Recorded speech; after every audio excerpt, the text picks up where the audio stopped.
Remember when dinner meant gathering around the table, no phones, no rush, just stories, laughter, and the smell of something baking in the oven? Back in the 1970s, dinner wasn't just about food, it was about family. The kitchen was the heart of every home, and every dish carried a story. Welcome to America's Lost Recipes. Today, we're bringing back the flavors that once defined a decade, 10 forgotten dinners from the 1970s that deserve a comeback. And we begin with one dish that truly captured the soul of that era. Dinner in the 1970s carried a quiet kind of magic. Families gathered without distraction, the evening air filled with the aroma of something homemade, and every meal felt like an occasion. The heart of those dinners was one simple dish, meatloaf with mashed potatoes. In homes across America, this meal represented more than sustenance. It was a symbol of care, thrift, and connection. Ground beef stretched with breadcrumbs and eggs could feed a large family for only a few dollars. Yet it felt rich, hearty, and full of comfort. Every mother had her secret touch, a packet of onion soup mix, a handful of crushed saltines, or that signature stripe of ketchup baked into a glossy glaze. The kitchen became a stage for small traditions. The worn Pyrex dish slid into the oven, the hum of conversation filled the air, and anticipation built as the scent of caramelized beef drifted through the house. When it finally emerged, golden at the edges, it was served beside hand-mashed potatoes, imperfect, lumpy, and real. Children turned their mashed potatoes into little volcanoes, filling them with butter or gravy. Fathers carved the first slice of meatloaf, mothers smiled with quiet pride, and for 1 hour, life felt still. No television noise, no phones, only family, warmth, and the soft clink of forks against plates. That plate of meatloaf and potatoes was not about luxury. It was about belonging. It captured an America that found happiness in the ordinary, beauty in the simple, and love in the everyday act of dinner. Stay with us, because the next forgotten supper might bring back a flavor you thought was gone forever. There was a time when dinner meant creativity, not convenience. Yet in the 1970s, one humble dish managed to be both, the tuna casserole. It was quick, affordable, and surprisingly comforting, a weeknight classic that brought busy families together when life began to move faster. Every mother had a version written on an index card, passed down or clipped from a Campbell's soup label. The ingredients were modest: tuna, cream of mushroom soup, peas, egg noodles, and a topping of crushed potato chips or French fried onions. Nothing fancy, yet everything familiar. This casserole defined an era when America balanced modern life with homemade care. A can of tuna in 1973 cost less than 40 cents, but its flavor carried the weight of home. The oven door would open to a wave of creamy warmth, that unmistakable scent of mushroom and butter filling the air. For a brief moment, the world outside did not matter. Families gathered around the table as the golden crust cracked under the first serving spoon. Children pushed peas around their plates, parents shared quiet smiles, and dinner stretched longer than the recipe required. It was a dish built on simplicity, and love disguised as thrift. Tuna casserole was more than a meal, it was a reminder that convenience did not have to mean carelessness. It turned pantry staples into comfort, and everyday ingredients into memories. Today, its place on the table may be rare, but its spirit remains. It reminds us that the best dinners were never about perfection, they were about togetherness, served one spoonful at a time. In the heart of 1970s America, when families juggled long workdays and tight budgets, one dish quietly became the hero of the weeknight table: the chicken and rice bake. It was simple, reliable, and filled kitchens with a warmth that could ease even the hardest day. Before grocery stores lined their shelves with pre-cooked rotisserie chickens, mothers turned raw, inexpensive cuts into something extraordinary. A few pieces of chicken, a can of cream of chicken soup, a cup of milk, and a scoop of uncooked rice, that was all it took. Mixed together in a glass Pyrex dish, the ingredients transformed in the oven into something far greater than the sum of their parts. As it baked, the rice absorbed every drop of broth and soup, swelling into tender grains steeped in savory flavor. The chicken turned golden, the sauce thickened, and the aroma filled the home with a promise that dinner was almost ready. For many families, that scent became the sound of comfort, a quiet reassurance that everything would be all right. Every variation told a story. Some sprinkled onion soup mix on top for extra flavor, others folded in frozen vegetables for color. But what mattered most was not what went in, it was what came out. A bubbling casserole that could feed a family of 6 for under $3. This dish did not aim to impress. It aimed to care. It brought everyone to the same table, shared from the same pan, and lingered in memory long after plates were cleared. Because in the 1970s, dinner was never just about eating, it was about coming home. In the 1970s, few dinners looked as cheerful as a tray of stuffed bell peppers coming out of the oven. They were bright, fragrant, and proudly homemade, the kind of dish that turned an ordinary night into something special. Each family had its own way of making them. Some used green peppers for their mild bitterness, others preferred red or yellow for sweetness. Inside, the filling was simple: ground beef, rice, onions, and a touch of tomato sauce. Nothing complicated, just ingredients that stretched $1 and still tasted like comfort. Mothers would carefully line the peppers in a casserole dish, spooning in the mixture until each one stood tall like a tiny tower. The oven would slowly soften their edges while the tomato glaze bubbled at the top. Within minutes, the kitchen filled with that unmistakable scent, hearty, homey, and full of promise. For many, stuffed peppers were more than food. They were art on a plate, color against the plain dinnerware of the decade. Children ate them cautiously, lifting the tops like lids, peeking at the treasure inside. Fathers poured gravy over the sides, and mothers reminded everyone to slow down and enjoy each bite. It was a dish that carried pride.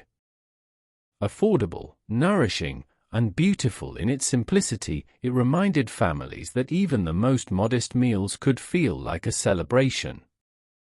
Today, stuffed bell peppers may appear in glossy cookbooks and trendy restaurants, but their soul belongs to those humble 1970s kitchens, where every pepper told a story of care, patience, and creativity born out of love. Because sometimes, the most colorful memories come from the simplest meals shared around the table. Picture this: it's the 1940s, the world is at war, and America's dinner tables tell the story of ration books, resourcefulness, and quiet resilience. Families couldn't afford fine cuts of meat, but they still craved something hearty, something that felt like Sunday supper. Out of that longing came the Salisbury steak, not quite burger, but a humble dish that fed both body and spirit.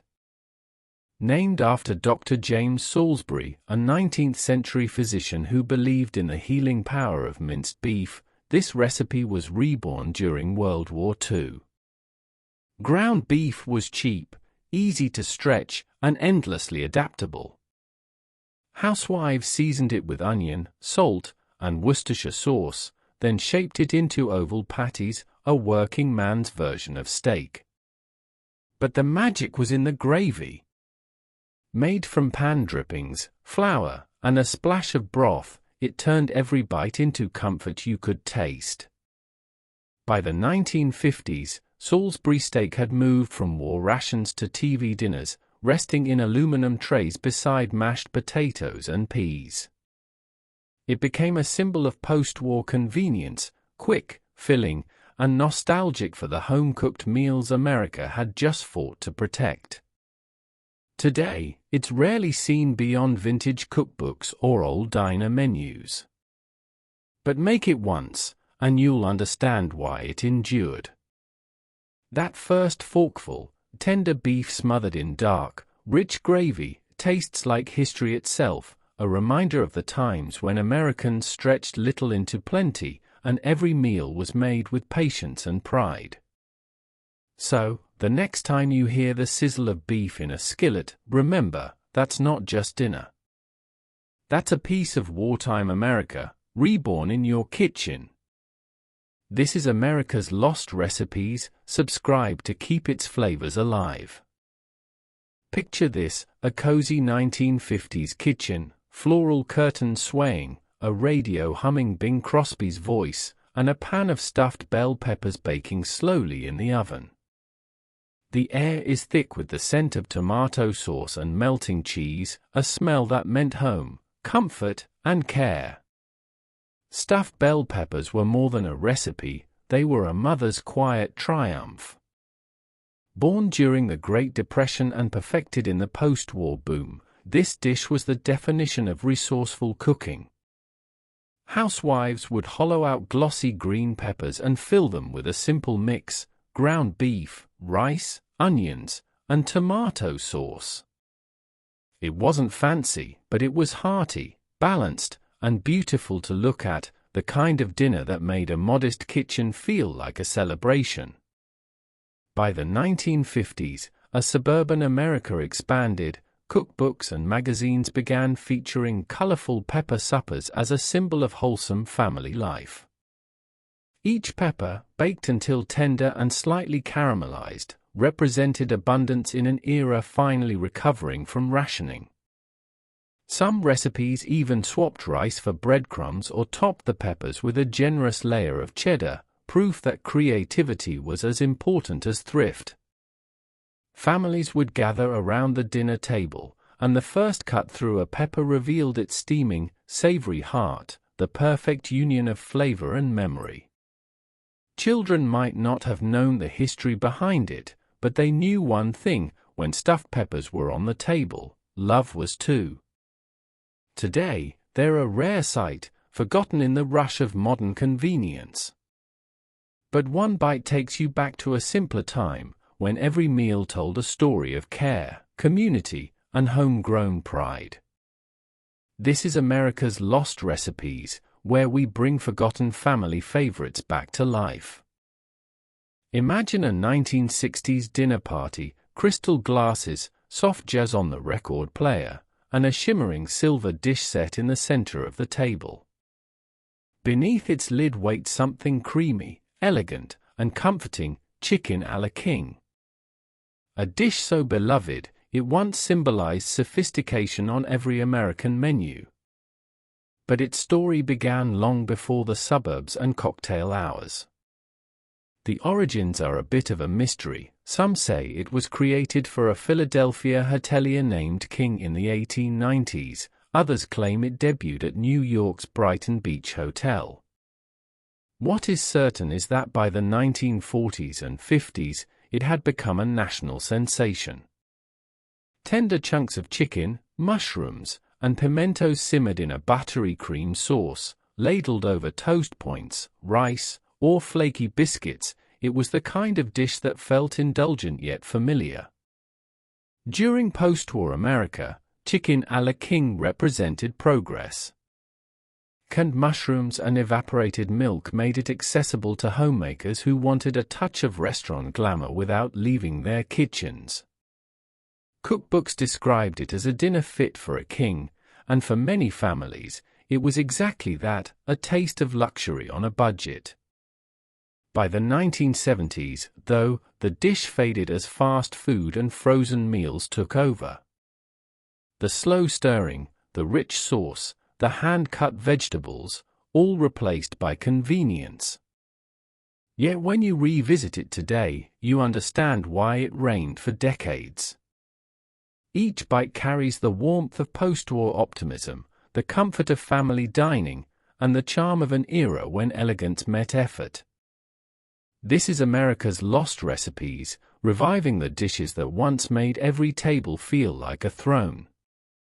Close your eyes and picture a chilly 1970s evening, linoleum floors, a humming oven, and the scent of something creamy, warm, and familiar drifting from the kitchen. On that dinner table sat a dish nearly every American family knew: tuna noodle casserole. It was simple, filling, and beloved, a symbol of care during a time when budgets were tight but hearts were generous. Born out of necessity in the late 1930s, this casserole truly came to fame after World War II, when goods and convenience foods defined the modern pantry. All it took was a can of tuna, a handful of egg noodles, cream of mushroom soup, and a sprinkle of breadcrumbs, yet somehow, the combination felt like magic. It stretched a single can of fish into a full family meal, transforming frugality into flavor. By the 1950s and 60s, the dish became a weeknight classic. Magazines praised it as the miracle meal, and every church potluck seemed to have its own secret version. Moms would slide it from the oven, the top golden and crisp, the sauce bubbling underneath. One scoop revealed comfort layered with memory, creamy noodles tangled with tuna and peas, warm enough to chase away any bad day. But as America entered the age of takeout and microwaves, tuna noodle casserole faded quietly from the spotlight. Too simple, too old-fashioned, they said. Yet today, when someone brings it back, it still has that same power, the power to comfort, to remind us of home, and to make a meal from what little we have. Because sometimes, the humblest recipes are the ones that last longest in our hearts. This is America's lost recipes, keeping alive the dishes that once defined comfort itself.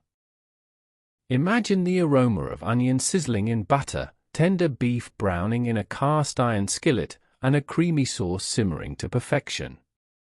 In the 1970s, this dish was not just dinner, it was sophistication served in a casserole dish, beef stroganoff. Once a luxury born in 19th century Russia, it became an American classic that graced dining rooms from coast to coast. After World War II, American cooks embraced international flavors, and stroganoff quickly became a symbol of elegance on a budget. By the time the 1970s arrived, you could find it in every community cookbook, often adapted with ground beef instead of tenderloin. The key was that irresistible sauce, made from sour cream, onions, mushrooms, and just a hint of Worcestershire. It was creamy, savory, and slightly tangy, poured generously over wide egg noodles. Families loved it because it felt fancy yet familiar. It was the kind of meal you made when company came over, or when you wanted to remind your family that even simple ingredients could feel like a celebration. Mothers would plate it with parsley on top, and fathers would call it restaurant quality as they passed around the steaming bowl. But with the rise of fast food and frozen dinners in the 1980s, beef stroganoff began to vanish from home kitchens. It took too long, required too much stirring, and lost its place among the quick-fix meals of the modern age. Yet one bite today, the rich sauce, the tender beef, the creamy noodles, and you remember why it mattered. It was comfort with class, flavor with history. This is America's lost recipes, where we bring back the dishes that once made dinner feel like an event. Step into a 1970s kitchen, where Pyrex dishes glisten and dinner feels like an occasion. On the stove, a creamy mixture of chicken, mushrooms, and peas bubbles away, crowned with golden puff pastry or poured over toast points. This was chicken à la king, a meal that made every home cook feel like royalty. Its story began long before the disco decade. Some say it was invented in the 1890s at New York's Brighton Beach Hotel. Others credit a Philadelphia chef who created it to honor the King family. But by the 1950s, its elegant French name and smooth, velvety sauce had captured American hearts. By the 1970s, it had become a household staple, the kind of meal mothers proudly served when guests were coming over. The beauty of chicken à la king lay in its simplicity. Leftover roasted chicken was transformed into something luxurious. With butter, cream, a dash of sherry, and a handful of mushrooms, dinner felt special again. Peas or pimentos added color, while toast or rice turned it into a complete meal. It was rich, filling, and just fancy enough to make any night feel like Sunday supper. Families gathered as the creamy aroma filled the air. It was a dish that brought comfort and a touch of elegance, reminding everyone that care in cooking mattered more than cost. But as the microwave era dawned, its careful stirring and stovetop patience faded from daily life. Today, reviving chicken à la king means more than rediscovering a recipe. It is reclaiming a time when food was meant to slow you down and bring you together. This is America's Lost Recipes, honoring the dishes that made ordinary dinners feel extraordinary.